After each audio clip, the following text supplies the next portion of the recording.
लोग है वो भगवान की तरह है। देखो हर एक इंसान में ही भगवान बसा होता है। हमें जाकर मंदिर में भगवान मिलेगा ऐसा बिल्कुल भी नहीं है। जो अच्छा काम करता है, निस्वार्थ भावना से काम अपना कर्म करता है, वो भगवान है। ऐसे बहुत सारे लोगों ने कहा है, संत महंतों ने, कि हर एक इंसान में भगवान बसा हुआ है कि नहीं? हर एक इंसान में भगवान है, लेकिन हम विश्वास नहीं रखते। पत्थर की पूजा हम करते हैं, तो वही इस पाठ में बताने की कोशिश की गई है। चलो देखेंगे हम। देखो आज का हमारा पाठ भी ऐसे ही महानायक, जो कि हीरो हमारे अलग है। हम फिल्म देखते हैं तो हमारा पसंदीदा हीरोइन होती है ना, नायक नायिका, लेकिन असल में ये जो डॉक्टर है आज के इस कोरोना की स्थिति में जो काम कर रहे हैं वो असल में महानायक है। महानायक की भूमिका आज वो निभा रहे हैं। उनके जैसा हीरो कोई भी नहीं है आज, क्योंकि अपनी जान पर खेलकर लोगों को बचा रहे हैं। और ये वास्तविकता है। फिल्म आप जो देखते हैं उस काल्पनिक रहता है ठीक है, लेकिन वास्तविक सच्चाई में ये डॉक्टर अपने जान पर खेलकर लोगों को बचाने का काम कर रहे हैं। और इसीलिए मुझे तो ऐसा लगता है कि ये महानायक है आज जो है। और ऐसे ही महानायक की कहानी आपको आज पाठ में देखने को मिलेगी। निस्वार्थ भावना से, निस्वार्थ त्याग से, ईमानदारी से, लगन से हमारे बीच भगवान की भूमिका वो निभाते हैं। लोगों को जीवन दान देने का काम वो करते हैं। महानायक जिनकी कहानी आज हमें पढ़नी है, ठीक है? वो कौन है? डॉक्टर। डॉक्टर। इस पाठ का नाम क्या है? दो डॉक्टर। हमसे दो डॉक्टर, लेकिन पाठ का नाम शीर्षक जो है वो है दो डॉक्टर। तो दो डॉक्टर मतलब यहाँ पर क्या किया है?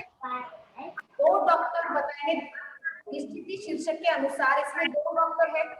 और कौन है तो आपके सामने देखो, उनका नाम मैंने स्क्रीन पर दिखाया आपको। एक अमीरचंद, फकीरचंद। इस कहानी के इस पाठ के कौन है? अमीरचंद और फकीरचंद, दोनों के डॉक्टर है। दो डॉक्टर इस पाठ में होने की वजह से दो डॉक्टर इस प्रकार का शीर्षक यहाँ पर दिया गया है।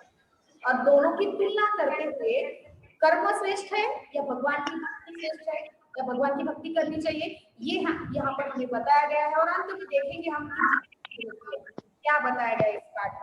ओके ठीक है, तो हम सबसे पहले देखेंगे ये दोनों भी जो पात्र इस पाठ में दिखाए गए हैं, अमीरचंद फकीरचंद, उनका स्वभाव कैसा है संक्षिप्त में हम वो थोड़ा देखेंगे। साथ ही इस पाठ के जो लेखक है कौन है?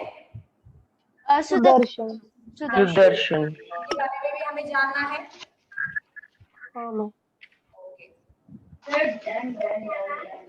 जो हमारे पाठ के लेखक, इनका फोटो आपको दिखाया मैंने स्क्रीन पर, उसके बारे में थोड़ा हम कौन सी रचनाएं उनकी है, उनकी साहित्य में उनका क्या स्थान है। देखो सुदर्शन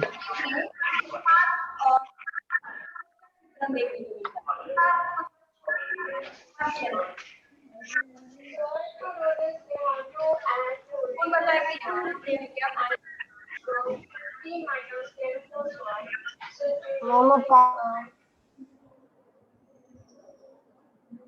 किसको आता है यथार्थ का अर्थ? बिरादर वेदांत अनम्यूट करो। वेदांत, यथार्थ मतलब वास्तविकता। वास्तविकता का चित्रण करने वाले बहुत सारे लेखक कवि हमारे हिंदी साहित्य में देखने को मिलेंगे। उसमें से एक है सुदर्शन। वास्तविकता मतलब समाज में क्या चल रहा है, कौन सी समस्या है, उसको लेकर चित्रण करने वाले। अब ये वास्तविकता, ऐसे बहुत सारे डॉक्टर होते हैं, बहुत सारे लोग होते हैं जो अपना काम छोड़कर भगवान की पूजा में ज्यादा समय देते हैं या उसको ज्यादा महत्व देते हैं। तो ये जो वास्तविकता है ये हमारे सामने रखने की कोशिश सुदर्शन जी ने यहाँ पर की है कि असल में ऐसे भी लोग, ऐसे भी डॉक्टर होते हैं जो भगवान पर ज्यादा विश्वास रखते हैं, अपने कर्म पर ज्यादा विश्वास नहीं रखते। तो ये यथार्थ का, वास्तविकता का, सच्चाई का चित्रण करने वाले कौन है? सुदर्शन जी। और आदर्श, आदर्श मतलब मूल्य, हमारे सामने जो संस्कार करने जो भी सीखने को मिलते हैं उनकी कहानियों से कुछ ना कुछ एक आदर्श हमारे सामने रखते हैं अपनी कहानियों के माध्यम से। जैसे कि ये कहानी भी आपके सामने एक आदर्श रखती है। क्या आदर्श रखती है? कि कर्म में हमें ज्यादा विश्वास रखना चाहिए। जो भी काम मिले, जिस क्षेत्र में हम जाएंगे उस क्षेत्र में जाने के बाद ईमानदारी, निस्वार्थ भावना, सेवा, ये बातें हमारे मन में होनी चाहिए कि मुझे क्या करना है, निस्वार्थ भावना से कुछ ना कुछ इस देश को, यहाँ के लोगों को कुछ देने का काम मुझे करना है और ईमानदारी से मुझे अपना काम करना है। ये बातें हमेशा हमें याद रखनी है और ये आदर्श हमारे सामने रखने का काम कौन करता है? सुदर्शन जी करते हैं। ठीक है, देखो इनका जन्म कहाँ हुआ? इनका जन्म सियालकोट में हुआ था। लाहौर की उर्दू पत्रिका हजार दास्ता में इनकी कई कहानियां प्रकाशित हुई। इन्हें गद्य और पद्य दोनों में महारत हासिल है। गद्य पद्य मतलब कविता और लेख पाठ और कविता, यानी कहानियां भी लिखते हैं साथ ही कविता भी लिखते हैं, दोनों में उनको महारत हासिल है।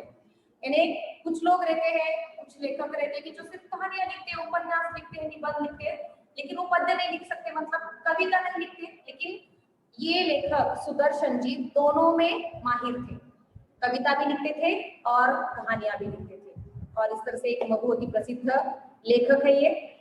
हार की जीत इनकी पहली कहानी है। तो ये संक्षिप्त में मैंने आपको उनका परिचय यहाँ पर बताया और ये मैं बार बार इस तरह से हर एक पाठ का जो जहाँ पर भी है लेखक कवि उनका परिचय मैं बताऊंगी और आपको भी वो ध्यान से सुनना है, क्योंकि कहीं ना कहीं आपको काम आएगा। और जो भी भाषा आप पढ़ रहे हो वो उसके जो लेखक है, कवि है, रचनाकार जितने भी है, उनके बारे में जानकारी रखना बहुत अच्छी बात है। ठीक है, ठीक है, हम आगे बढ़ेंगे। अभी देखो, अभी ये पाठ का सारांश संक्षिप्त में यहाँ पर मैं बताऊंगी कि इस पाठ में बताया क्या गया है, क्या मूल्य लेकर, क्या सीख लेकर और क्या आदर्श लेकर ये पाठ हमारे सामने आता है। देखो, ईश्वर का आशीर्वाद पाने के लिए हम लोग धर्म कर्म, तीर्थ यात्रा, व्रत आदि का उपाय करते हैं। हमारे जीवन चक्र में अनेक ऐसे अवसर आते हैं जब किसी को हमारी मदद की आवश्यकता होती है। होते कि नहीं ऐसे अवसर आते हैं कि हमारे जीवन में बहुत सारे अवसर आते हैं कि छोटी छोटी बातों से भी हम दूसरों की मदद कर सकते हैं। हमारे स्कूल में कर सकते हैं, स्कूल से बाहर अगर हम समाज में घूम रहे कहीं पर तो वहां पर भी हम देख सकते हैं। एक एग्जाम्पल दूंगी मैं यहाँ पर, आप अपना जन्मदिन मनाते, उसमें बहुत सारा खर्चा आप करते हैं, ठीक है नहीं, लेकिन वही अगर आप किसी अनाथ आश्रम में जाकर जन्मदिन मनाएंगे या किसी वृद्धाश्रम में जाकर मनाएंगे तो निश्चित ही वहां के लोगों को थोड़ी खुशियां मिलेगी। तो ये भी एक छोटा सा काम है, लेकिन ये क्या है, दूसरों की मदद करने जैसा है, यानी दूसरों के चेहरे पर हंसी लाना, खुशी लाना, ये बहुत बड़ी बात है। तो इस प्रकार से भी आप उनकी मदद कर सकते हो।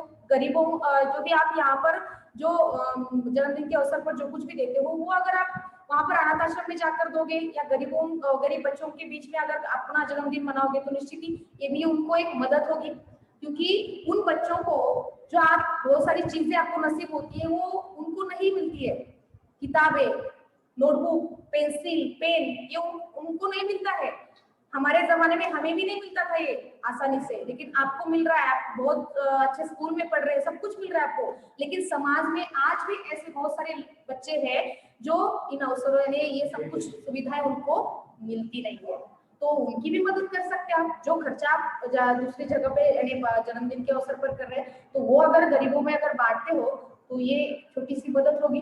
तो ये अवसर आते हैं हमारे जीवन में, लेकिन हम वो जो अवसर आते हैं उनके तरफ आंखें मूंद लेते हैं, उनकी तरफ ध्यान नहीं देते हैं।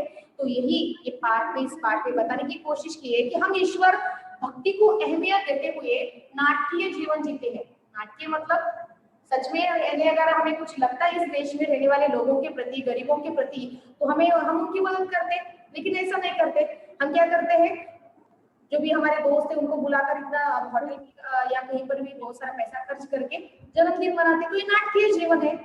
असल में हमें क्या करना चाहिए, लोगों की मदद, गरीबों की मदद करनी चाहिए। हमारे देश में आप बहुत, हम बार बार हमारे प्रिंसिपल सर कहते हैं कि आप अन्न फेंको मत, जितना चाहिए उतना ही ले लो। ये क्यों कहते पता है? क्योंकि उनको अहमियत पता है, या हम सबको पता है कि बहुत सारे हमारे देश में ऐसे भी बच्चे हैं जिनको आज भी खाना नसीब नहीं होता है। और बहुत सारे आप देखते हैं जगह जगह पर ऐसे भीख मांगने वाले लोग। मैंने परसों एक घटना देखी, पता है, वो मेरे दिल को बहुत छू गई। वो हमारे स्मशान भूमि है वहां पर, तो जो कोई भी व्यक्ति मर गया तो वहां पर एक जवार देखी है सबने, जवार या कुछ तो डालते हैं ना अनाज, तो वहां पे जवार ऐसे वहां पे पड़ी थी बहुत सारी। तो इंसान वहां पर आया और उस इंसान, वो बहुत गरीब था, कपड़े फटे हुए थे, बुरा हाल था उसका, और वो एक उसने क्या लाई थी, थैला लाया था और उसमें वो जवार भर रहा था। सोचो किसके लिए, उसकी हालत से पता लग रहा था कि अभी जाकर वो धोकर खाएगा, लेकिन थोड़ा सोचो, ये जो यानी जो व्यक्ति मरते हैं उनके ऊपर या उनके वहां पर जो भी वहां पर रखा है दंगत शरीर, उसके बाजू में वो जवार वहां पे रखी जाती है, जो वहां पे जाने अगर हमारे रास्ते में कहीं वो दाने अगर है तो उस पर से जाना भी हमें नहीं, यानी लगता है कि बुरा लगता है, नहीं बाबा इस पर से क्यों जाए, हम कुछ हो गया तो हमें, लेकिन वो इंसान एक थैले में वो जवार भरकर लेकर जा रहा था, घर में जाकर वो बेचारा गरीब था तो इसलिए धोकर उसे खाने वाला था। तो ये हालत है हमारे देश के लोगों की। तो ये घटना मेरे दिल को बहुत छू गई, वहां पे मैंने देखा जाते समय। तो ऐसे भी लोग आज भी हमारे देश में है, और इसीलिए हमें अन्न जितना चाहिए उतना ही लेना है, उस फेंकना नहीं है बिल्कुल भी, ये बार बार आपको बताया जाता है, क्योंकि बहुत सारे लोग आज भी हमारे देश में भूखे रहते हैं, है कि नहीं, और ये मदद आप कर सकते हो, लेकिन इसकी तरफ किसी का ध्यान नहीं जाता है। ठीक है, तो आगे देखो कि दो डॉक्टर जो गहरे दोस्त थे इस पाठ में, उनके माध्यम से वास्तव में सच्ची भक्ति क्या है, ये इस पाठ में बताया गया। ठीक है, यानी हमें जीवन में बहुत सारे मौके मिलते हैं लोगों की मदद करने के, समाज सेवा करने के, लेकिन हम करते नहीं है।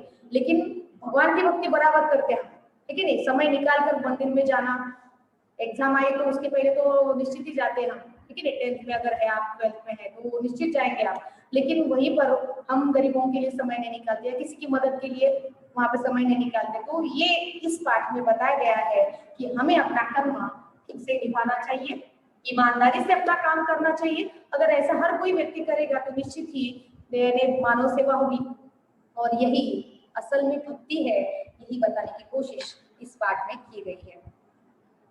ठीक है, चलो पढ़ेंगे अभी हम। अभी यहाँ पर आपको मैंने बताया कि दो डॉक्टर के बारे में ये पाठ है, तो ये दोनों में क्या अंतर है ये सबसे पहले हम देख लेंगे।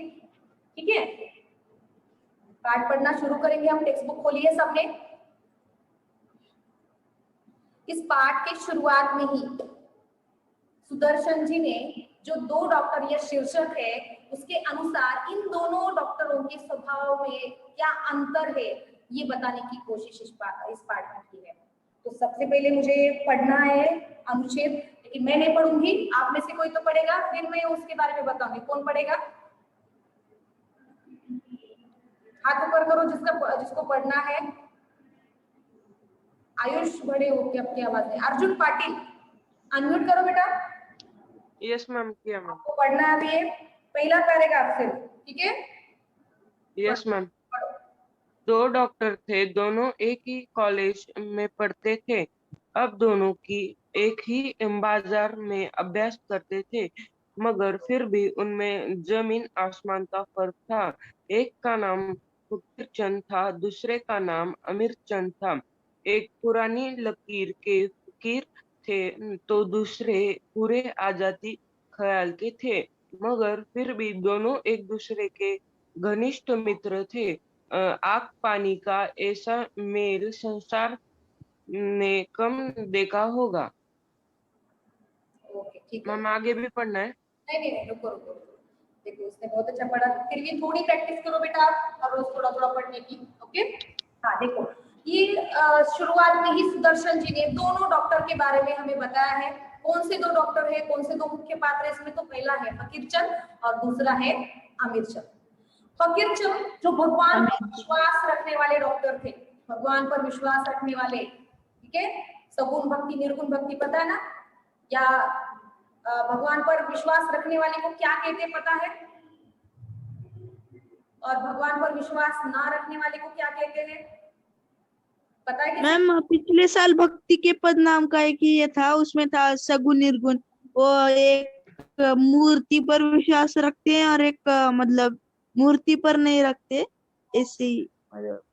और एक शब्द है जो भगवान पर विश्वास रखते हैं और जो भगवान पर विश्वास नहीं रखते, उनको क्या कहा? भक्त नहीं, जो भगवान पर विश्वास रखता है, और बात सुना होगा आपने, बाद में याद आएगा आपको। कौन बताएगा?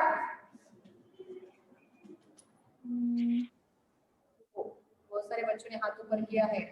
बिरादर वेदांत आपने बताया शायद, है ना? अर्जुन पाटिल हो गया। जादव आप बताओ बेटा। श्रेया जाधव। गायकवाड़ वेदांत। वेदांत अनम्यूट करो बेटा।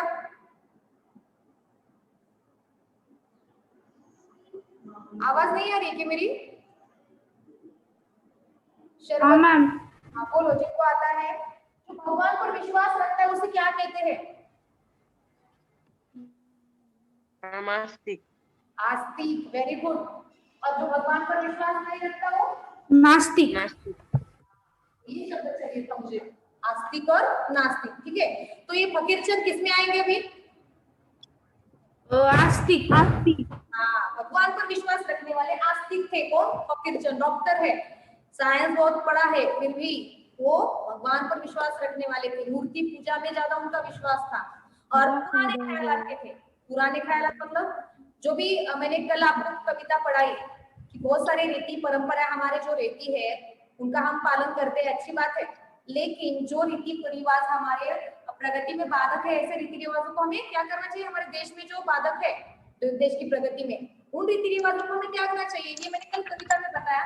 तो ऐसा नहीं था, फकीरचंद पुराने ख्यालात के थे। ये देखो ऐसे भी व्यक्ति होते हैं और इसलिए कविता में वो बताया गया था, बताया था कवि ने कि अपने जो पुराने रीति रिवाज है उसको छोड़ने वालों में से नहीं थे, उसी को लेकर वो बैठे थे। बिल्कुल भी नए विचार जो नए परिवर्तन हो रहे उसको जल्दी से वो स्वीकार नहीं करते थे। अपने कर्म से ज्यादा पूजा पाठ करने में संतुष्टि मानते थे। पूजा पाठ करना यानी वो मानते थे कि भगवान की पूजा हर किसी इंसान को करनी ही चाहिए, थोड़ा समय भगवान के लिए देना ही चाहिए, ऐसा वो मानते थे। दूसरी तरफ अनिर्चल, अपने कर्म पर विश्वास रखने वाले, यानी जो काम उन्होंने जीवन में चुना है, डॉक्टर यानी इंसानों की सेवा करना, तो उस कर्म पर वो ज्यादा विश्वास रखते थे। आजाद ख्याल के थे वो, साथ ही गरीबों की सेवा करने में वो समाधान मानते थे। यानी अगर मौका मिला तो वो बिना पैसे लिए, आपको आगे पता चलेगा पाठ में कि पैसे नहीं लेते थे वो गरीबों से। जो बहुत गरीब है, जो पैसे नहीं दे सकता, ऐसे लोगों से वो पैसे नहीं लेते थे। और इस तरह से गरीबों की सेवा करने में संतुष्टि मानने वाले ये दोनों भी इस तरह से अलग, तो एक डॉक्टर जो पुराने ख्यालात के, दूसरे नए ख्यालात के थे। फिर भी वो घनिष्ठ मित्र थे। घनिष्ठ मित्र ने बहुत अच्छी दोस्ती थी उनमें। इतने विचारों में तफावत होते हुए भी दोनों के विचार अलग अलग अलग थे। आग और पानी का मेल देखा है कभी? नहीं। यानी आग को हम कैसे बुझा सकते? पानी से। तो वैसे लेखक क्या बता रहे कि दोनों भी आग और पानी का मेल होते हुए भी घनिष्ठ मित्र थे, अच्छे दोस्त थे। यानी अपने विचार अपने तक सीमित रखते थे, वो दोस्ती में नहीं आने देते थे। फिर भी कहीं कभी न कभी वो फकीरचंद हमेशा उनको सलाह देते थे कि भगवान की सेवा करो, लेकिन अनिर्चंद अपने वसूलों को छोड़ने वाले में से नहीं थे। वो अपने जो तत्व थे उनके जीवन में उसी पर चलते थे, गरीबों की सेवा करते थे और अपने काम को ही भगवान मानते थे। तो इस प्रकार के ये दोनों मित्र थे और बहुत ही घनिष्ठ मैत्री उनमें थी। एक दूसरे के लिए कुछ भी करने के लिए दूसरों की मदद करते थे। भले ही फकीरचंद भगवान में विश्वास रखते थे, गरीबों की सेवा नहीं करते थे, फिर भी अपने दोस्त के लिए कुछ भी करने के लिए तैयार थे। ये अपने दोस्त के एक सच्चा दोस्त कैसे होता है, वो सारे गुण उनमें थे फकीरचंद में। अपने अमीरचंद के लिए हमेशा अच्छी भावना रखते थे, उसका अच्छा हो ये भावना भी वो हमेशा अपने दिल में रखते थे। और इसीलिए आपको आगे पता चलेगा कि किस तरह से भगवान की भक्ति के लिए वो उन्हें प्रेरित करते हैं। ठीक है, समझ में आया? सबसे पहले इस पाठ में शुरुआत में ही लेखक ने इन दो डॉक्टर जो है, हमारे दो डॉक्टर जो शीर्षक है, उन दो डॉक्टरों की तुलना की है और उनके स्वभाव कैसे थे वो हमारे सामने लाने की कोशिश की है। चलो आगे देखेंगे। अभी ये दूसरा पॉइंट आता है इस पाठ में, सच्ची दोस्ती, कि दोनों के स्वभाव में भले ही अंतर हो फिर भी दोनों गहरे दोस्त थे। फकीरचंद अपने दोस्त की हमेशा भलाई चाहते थे, उसका भला हो, ये भावना हमेशा फकीरचंद के मन में रहती थी। और देखो अपने दोस्त की भलाई चाहते हुए फकीरचंद अमीरचंद को भगवान की आराधना के लिए मना लेते हैं। बल्कि अमीरचंद जो है अपने वसूलों को छोड़ने वालों में से नहीं है, फिर भी वो अपने दोस्त के लिए एक दिन वो जो अपने मूल्य है, जीवन के तत्व है, उसको छोड़ते हैं कि किस तरह वो देखना है। कौन पढ़ेगा अभी दूसरा पैराग्राफ?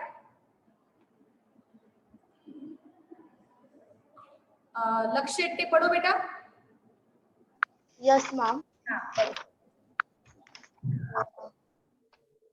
अमीरचंद अगर मानने लायक होगा तो मानूंगा। फकीरचंद इस तरह छुटकारा न होगा, प्रतिज्ञा करो, नहीं तो खाना पीना छोड़ दूंगा, फिर मनाते फिरोगे। आमिरचंद, अच्छा भाई, प्रतिज्ञा की, बोलो क्या कहते हो। फकीरचंद, यह कहता हूँ कि तुमने आज तक कभी आराधना नहीं की, न कि कभी मंदिर मस्जिद या गुरुद्वारे गए हो, मगर कल अष्टमी का दिन है, कल तुम्हें आराधना करनी होगी, बताओ करोगे ना।